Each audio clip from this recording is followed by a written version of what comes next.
같이 말씀 봅시다. 요한복음 19장 1절에서 16절. 요한복음 19장 1절에서 16절입니다. 우리 같이 한 목소리로 16절까지 합독하겠습니다. 그때 빌라도는 예수를 데려다가 채찍으로 쳤다. 병정들은 가시나무로 왕관을 엮어서 예수의 머리에 씌우고 자색 옷을 입힌 뒤에 예수 앞으로 나와서 유대인의 왕 만세하고 소리치고 손바닥으로 얼굴을 때렸다. 그때 빌라도가 다시 바깥으로 나와서 유대 사람들에게 말하였다. 보시오, 내가 그 사람을 당신들 앞에 데려오겠소. 나는 그에게서 아무 죄도 찾지 못했소. 나는 당신들이 그것을 알아주기를 바라오.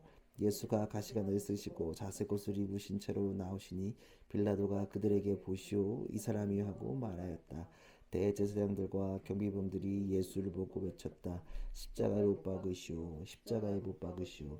그러자 빌라도는 그들에게 당신들이 이 사람을 데려다가 십자가에 못 박으시오. 나는 이 사람에게서 아무 죄도 찾지 못해서 하고 말하였다. 유대 사람들이 그에게 대답하였다. 우리에게는 율법이 있는데 그 율법을 따르면 그는 마땅히 죽어야 합니다. 그가 자기를 가리켜서 하나님의 아들이라고 하기 때문입니다. 빌라도는 이 말을 듣고 더욱 두려워서 다시 관저 안으로 들어가서 예수께 물었다. 당신은 어디에서 왔소?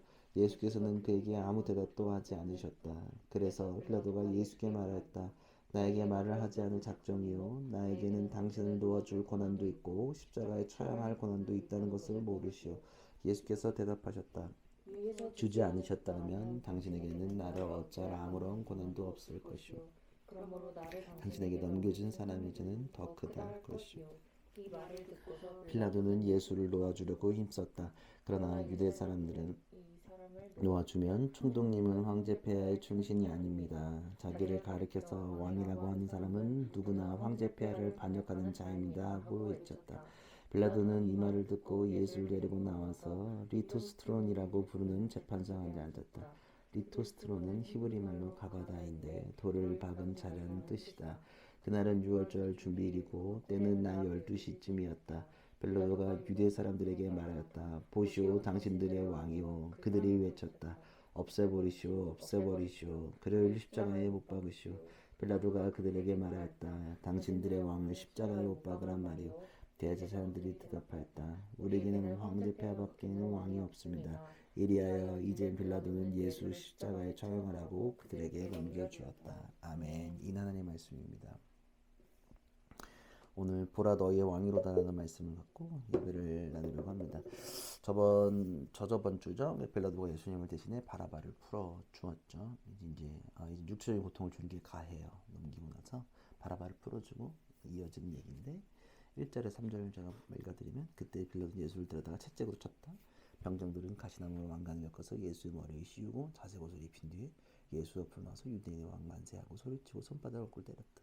채찍으로 주님을 칩니다. 이 채찍은 이제 끈 끝에 못이 달려 있는 살짝 파고드는 채찍입니다. 정말 아픈 살짝 찢기는 고통을 하죠. 여기서 가시면류관은 멸류관 승리자 왕이 쓰게 되는 건데 가시나무로 만든 것은 이제 조롱이에요. 유대인의 왕이란 어떤 조롱의 의미로 하고 또 자색옷 자색이 이제 보라색이죠. 이제 보라색이 거룩의 색깔이라고 우리는 알고 있죠. 근데 요거를 입혔다는 것 또한 조롱하는 거예요. 자색옷 이게 진짜로 비싼 자색옷 입혔는지 아니면 자색옷이라고 메타포를 넣은 건지는 정확히 알 수 없지만 이렇게 표현한 거는 어떤 조롱의 의미를 가지고 있습니다. 이제 면류관도 조롱이고, 그러니까 이게 지금 다 왕이 가지고 있어야 할 면류관과 자색옷으로 지금 조롱하는 거죠.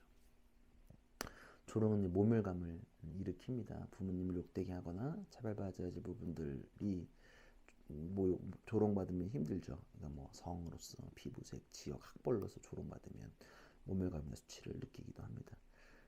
이와 마찬가지로 예수님을 정치사범으로 무력감을 불러일으켜 수치를 계속 주고 있는 거예요. 뭐 조롱 아닌 조롱 몇 번 저도 경험해 본 적이 있죠. 몇 번 이야기했었는데 뭐 개척했다는 말로 조롱 아닌 조롱을 조롱한 건 아니지만 근데 무시죠. 교육에서 저를 낮게 보는 부분들 또 아니면 각자의 모멸감을 느끼는 포인트들이 있을 것입니다. 모멸이 극대화되는 경우는 인간이 사물화될 때 모멸감을 느낍니다. 그러니까 일하는 기계가 되거나 공부하는 기계나 되거나 돈 버는 기계가 되거나 아니면 인간적 박탈을 불러일으키게 됩니다. 그래서 예수님은 십자가 고통뿐만 아니라 비인격적인 조롱을 경험하기도 하신 것입니다. 우리와 같이 경험하셨다. 그러니까 뭐 우리의 마음으로 우리를 위해 뭐 인간의 죄를 대가 이런 모멸감도 포함되어 있는 것입니다. 히브리서 4장 15절을 보면 어떻게 되어 있냐면 우리의 대제사장은 우리의 연약함을 동정하지 못하시는 분이 아닙니다. 그는 모든 점에서 우리와 마찬가지로 시험을 받으셨지만 죄는 없으십니다. 조롱받으시고 고통받으신 것을 이야기합니다. 그리고 이사야 50장 6절의 예언을 보면 나는 나를 때리는 자들에게 등을 맡겼고 내 수를 뽑는 자들에게 뺨을 맡겼다. 내게 침을 뱉고 나를 모욕하도 내가 그것을 피하려고 얼굴을 가리지도 않았다. 이 예언의 성취도 이 부분에서 볼 수 있는 것입니다. 메시아가 나오면 이런 걸 당한다고 했거든. 그래서 그런 것도 성취가 이 부분 안에 지금 때리고 침을 뱉고 난리 나죠. 지금 계속 모욕감 주는 것들도 담겨져 있는 것입니다. 요렇게 모욕감을 주고 나서 이제 빌라도가 나오죠. 다시 바깥으로 나와서 유대 사람들에게 또 갑니다. 보시오, 내가 그 사람을 당신들 앞에 데려오겠소. 나는 그에게서 아무 죄 찾지 못했소. 나는 당신들이 그것을 알아주기를 바라오. 빌라도는 이렇게 죄를 찾지 못했습니다. 그러니까 사형을 할 만한 죄목을 찾지 못한 거죠. 법관으로서. 예수를 풀어주기 위한 노력을 빌라도는 지속적으로 하고 있습니다. 계속 좀 풀어주려고 노력을 하고 있어요. 근데 빌라도가 채찍을 친 이유를 살펴보면 이게 지금 이게 피투성이가 되고 조롱받고 있는 예수가 유대인들에게 어떤 위협도 되지 않음을 보여주고 있는 겁니다. 그러니까 비웃음이도 담겨져 있는 거예요. 야, 이 왕, 이 자기가 왕이라는 이 가련한 사람의 주장을 너네가 이 믿어지는 거야? 라고 지금 반문하는 거야. 뭐, 야, 이거 아무것도 못하잖아, 이 사람. 이게 어떻게 이 반란을 꿈꾸고 이렇게 할 수 있냐라는 얘기를 지금 유대인들한테 하고 있는 거야. 난 죄를 못 찾겠다. 그러니까 지금 이들이 넘긴 죄로는 이게 지금 안 된다라고 이야기하는 거죠. 우리도 그쵸? 이해되죠? 법의 체계가 그런 거잖아요. 그래서 예수가 5절에 보면 예수가 가시관 쓰시고 자색 옷을 입으신 채로 나오신 빌라도가 그들에게 보시오 이 사람이요 하고 말했다. 이 사람이야. 너 이거 이렇게 이런 사람이 어떻게 그래? 라고 이야기하는 거죠. 자, 요한복음은 시종일관 주님의 타성해졌던 희생이 아닙니다. 억지로 하는 게 아니라 이 고통을 당당히 받아들이는 모습을 묘사합니다. 이것도 지금 능동적으로 사람들 앞에 나옵니다. 지금 끌려오는 게 아니에요.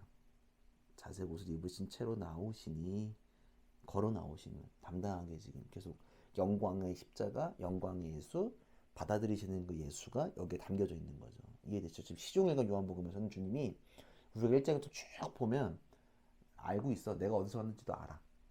그걸 계속 말씀하셨고 내가 어디 가는지도 알고 내가 무엇을 해야 되는지도 아시고 이걸 감당하는. 그래서 절대 어거지로 하는 게 없어. 하기 싫은데 그런 게 아니라는 걸 여기 나와 있습니다.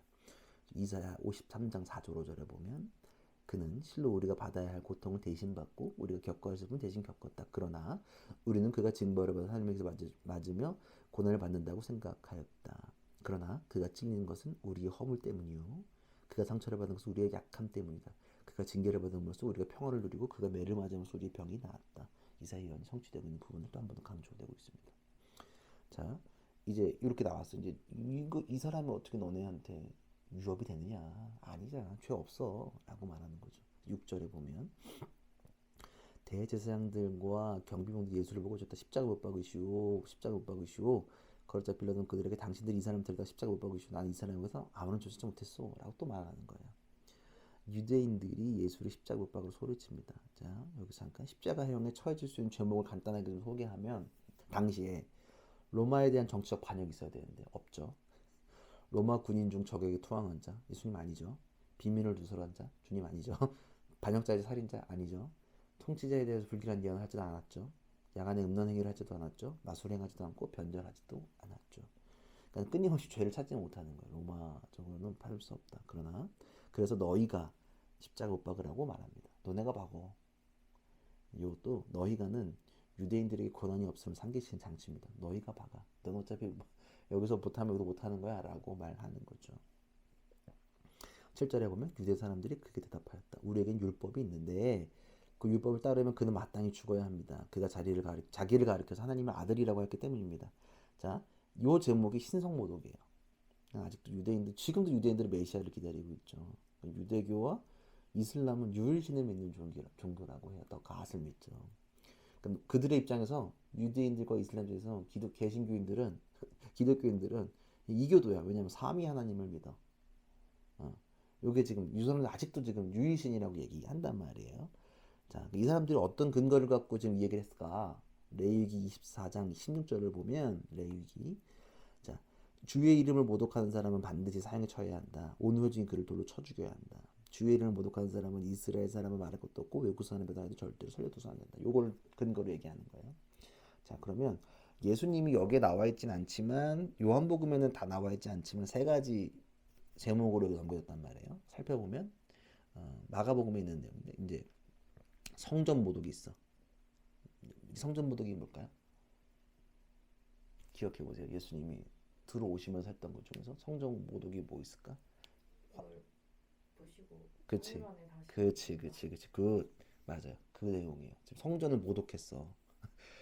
3일 만에 이 성전을 짓는데 몇십 년 동안 지은 건데 성전 모독이 하나. 이들한테 성전은 정신이자 중심이에요.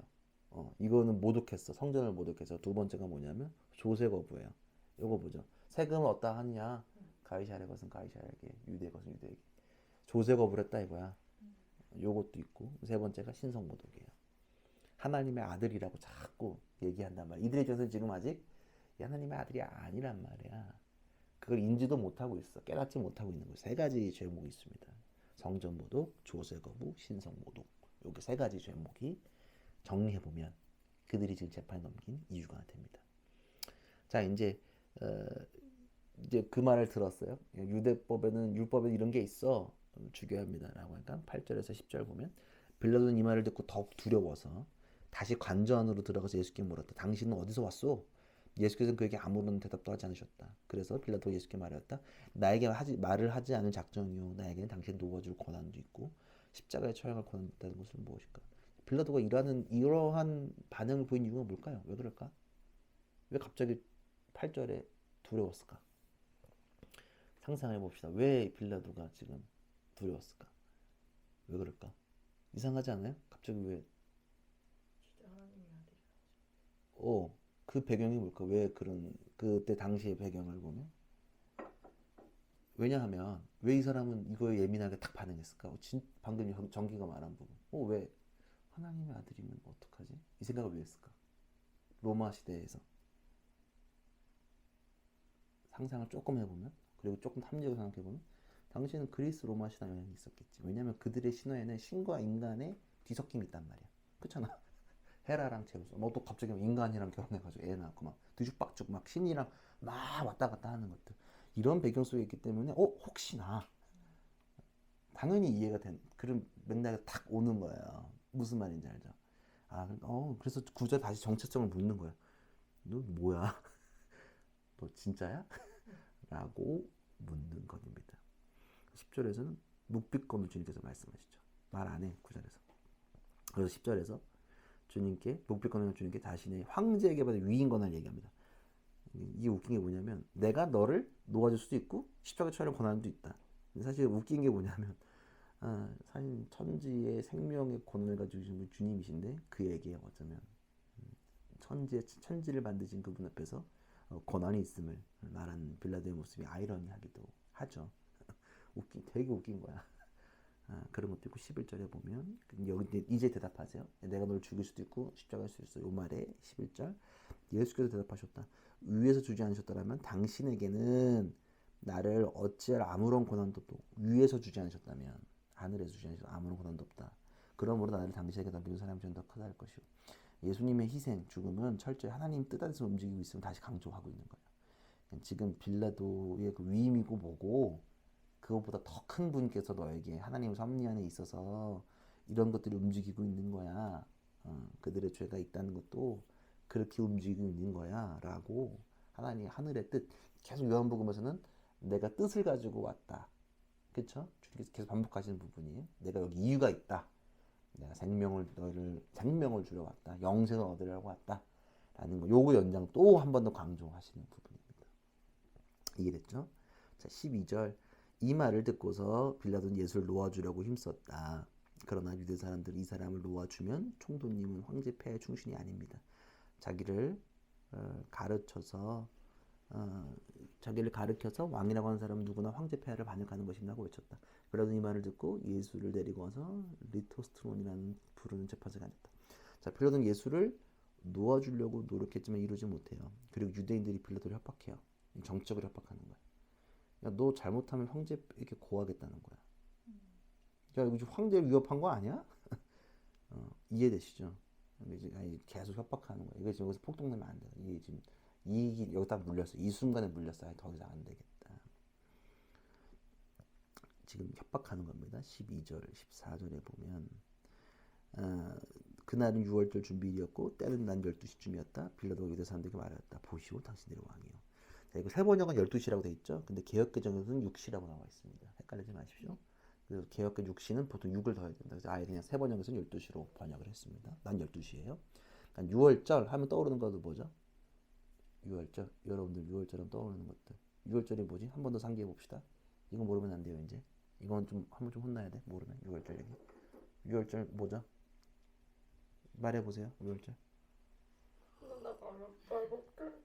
6월절 뭐야? 이거 안 하면 이거 못 하면 이거 좀 혼나야 되는 거야. 6월절. 이걸 모르고 십자가 얘기를 어떻게 해? 자동으로 이제는 6월절은 그냥 나와줘야지. 이거 혼나는 거야. 이래놓고서 6월절 출애굽기 때 마지막 10가지 재앙 중 마지막 장자의 6월 어린 양의 피를 문설주에 바르면 저거 넘어갔다 패스오버 한 거. 요게 되게 중요한 절기라고 얘기했습니다. 그러니까 출애굽기 사건을 기억하고 생명이 하나님께서 이스라엘을 지켜주셨다는 것을 상징하는 그러니까 패스오버 넘어가다는 뜻을 가지고 있는 거예요. 자, 6월절 하면 어린 양 넘어갔다. 우리를 살리셨다는 게 자동적으로 탁 들어와. 자, 봄이 되니까 뭐가 떠올라? 장범준이 떠오르잖아. 이해돼요? 양화대교를 건너면 자이언티가 떠오르는 거 똑같은 거야. 근데 이거 이제 잊어버리면 안 돼. 이거 설명 딱딱 해. 이건 좀 뭐라 해야 될 부분이야. 뭔지 알아? 6월절은 다른 건 몰라도 이건 진짜 혼나야 돼. 요건 좀 뭐라 하는 거예요. 요건 약간 질책하는 거야. 6월절을 설명해야지. 자, 이제 6월절 12시금 보세요. 요 독자가 6월절 준비일이었고 하는 순간 탁 떠오르는 거야. 탁탁탁. 출애굽기 10가지 재앙 장자 넘어가고 탁탁탁 넘어오는 거야. 이해되죠? 자, 요한복음 1장 29절. 다음 날 요한은 자기에게 오시는 보고 말하였다. 보시오, 세상 죄를 지고 가는 하나님의 어린 양입니다. 그래서 어린 양 6월절 넘어가다 죄를 지고 가는 이미지가 중첩되어져 있는 거야. 이 희생은 죽음이 아니라 생명으로 연결되어져 있음을 우리는 볼 수 있죠. 죽음이 아니라 넘어가는 거야. 우리를 살리시기 위한 희생이야 라는 것들이 쫙 이 큐에 한 줄로 딱 엮이는 거예요. 이해되시죠? 여기서 15절 그들이 외쳤다. 없애버리시오, 없애버리시오. 그를 십자가에 못 박으시오. 빌라도가 그들에게 말하였다. 당신들의 왕을 십자가에 못 박으란 말이오. 대제사장이 대답하였다. 우리에게는 황제 폐하밖에 없습니다. 없애버리시오. 그리고 이제 개역개정은 없이 하소서라고 나와 있는데 여기서 없애는 거는 헬라어로 아이로라고 해요. 그러니까 여기 뜻이 들어올리다, 옮기다, 떼어내다, 제거하다는 걸 가지고 있습니다. 흥미로운 것은 없애버리시오가 아이로잖아. 근데 1장 29절 아까 세상 죄를 지고 가는 이 부분에 지다가 아이로가 동일하게 사용돼요. 그러니까 제거가 성취로 이어지는 모습이에요. 시종이 일간 이어지고 있는 모습들을 볼 수 있죠. 없애버리는 게 아니라 없애버리시는 건 지고 가시는 거예요. 그것을 지고 가는 것을 보고 있습니다. 자, 가이샤 외에는 이게 뭐냐면 유대인들에게는 사울 왕 이전에는 뭐라고 그랬냐면 이걸 혹시 아는 사람이 있어요? 무슨 시대라고 하는지? 사울 왕 이전에 사사 시대라고 해요. 성경에는 사사기가 있죠. 기드온, 삼손 이런 얘기들. 사기가 뭐냐면 사사들이 통치했어요. 그러니까 사사 시대는 왕이 없어요. 오직 한 분 야훼만 있으시다. 고대 사회에서 그러는 고백이에요. 요거를 모노 야훼즘이라고 해요. 야훼가 하나님의 이름이에요. 모노 야훼즘 한 분밖에 없다. 근데 유대 신앙의 정체성이기도 해요. 지금도 그들 정체성이잖아. 모노 야훼즘이 있단 말이야. 그러나 예수를 없애기 위해 자신들의 신앙의 중심 가치를 포기해요. 가이샤 외에는 왕이 없다. 자신들의 이익을 위해서는 자신들의 신념도 버리는. 그래서 요것 때문에 이제는 황제가 16절에 이리하여 이제 빌라도는 예수를 십자가에 처형하라고 그들에게 넘겨주었다 하고 이제는 그 다음으로 넘어가게 되죠. 자, 우리 사회에서 법이 공정하다고 느낄 수 있나? 라고 보면 공정하다라고 말은 못할 것 같아요. 잘 알고 있어요. 우리는 말하지 않아도. 어떤 세력을 위해서 움직이고 있다는 거 우리는 최근 뉴스만 봐도 우리는 알 수 있어요. 예수님의 법정은 희대의 엉터리 재판이기도 해요. 말이 안 되죠. 이익을 대변하는 법이 된다면 엉터리가 됩니다. 특정한 집단의 이익을 위한 법이 되어서는 절대로 안 되겠죠. 그래서 특별히 이거 보면서 그리스도는 법이 공평하게 집행될 수 있도록 깨어 있어야 합니다. 그리고 이익과 이익이 이 재판에 충돌해요. 유대인의 이익, 빌라도의 이익. 두 개의 이익이 완전히 붙죠. 그러니까 인간의 사적 이익은 진리를 말살시켜요. 저번에 살펴보았던 본문에서 이어지는 것이죠. 주님의 희생은 우리를 살리죠. 그리고 우리를 위해서 모멸과 고통을 견디시기도 합니다. 그리고 그 길로 걸어가십니다. 누구를 살리니 죽으니 하는 개념을 우리가 자연스럽게 가져요. 뭐 죽는다, 뭐 어쩐다, 법으로 뭐 죽이고. 근데 예수를 살리는 분은 빌라도가 아니라 당신 그 자신임을 우리는 기억해야 합니다. 그리고 주님께로부터 우리 영생을 얻고 나아갈 수 있음을 다시 한 번 더 기억해야 합니다. 그리고 우리 공동체 하나님의 뜻을 잘 성취할 수 있도록 우리의 이익이 진리를 말살시키지 못하도록 기억해야 합니다. 우리가 유대인들이 될 수도 있어요. 하나님을 어쩌면 죽여버릴 수도 있는. 보라 너희의 왕이로다. 이것은 비아냥입니다. 그리고 유대인들은 그 왕을 거절합니다. 종려주일입니다. 똑바로 좀 봐야 될 것 같아요. 보라 너희의 왕이로다.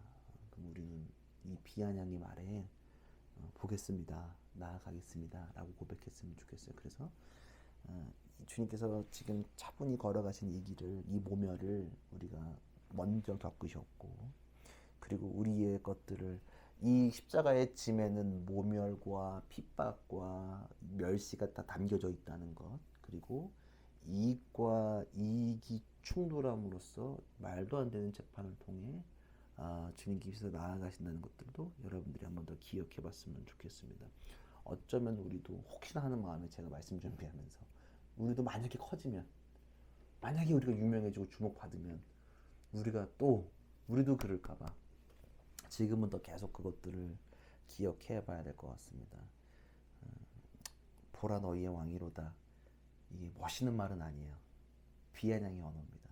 근데 그 비아냥 되신 예수님을 일주일 동안 한 번 더 기억하고 우리 매일 기억할 텐데, 그 왕이 진짜 왕이라는 것을 보고 또 우리가 그들에게 나아가는 것들, 하나님께 나아가는 우리가 되기를 기대하고 기도했으면 좋겠습니다.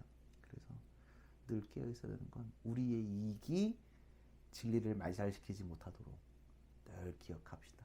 주님께서 그 우리의 이익 때문에 희생하신 게 아니라 우리의 죄 때문에 희생하셨다는 것을 한 번 더 봤으면 좋겠어요. 절대 인간적 이익은 하나님의 뜻을 말살시켜요. 우리 교회가 유명해지고 그런 게 아니라, 이게 어떤 맥락인지 아시겠죠? 그런 것들 가운데 우리가 좀 기억했으면 좋겠고, 절대 사람이 살리는 게 아니야. 사람이 하나님 아들한테 내가 널 살릴 수도 있고 죽일 수도 있다는 어떤 이런 아이러니컬한 일들이긴 하지만, 진짜 이 빌라도를 살릴 수 있는 사람은 거기에 초라하게 앉아 계시는, 어쩌면 인간적 모습을 초라하지만 이 분께서 우리를 살리시고 영생 이렇게 한다는 것을 우리가 한 번 더 기억했으면 좋겠다. 인간이 법으로서 어떻게 할 수 있는 것들이 절대 아니고, 인간이 살리고 죽이고 할 수 있는 부분들이 절대 아니라는 것을 우리가 기억하며 주께 나아갑시다.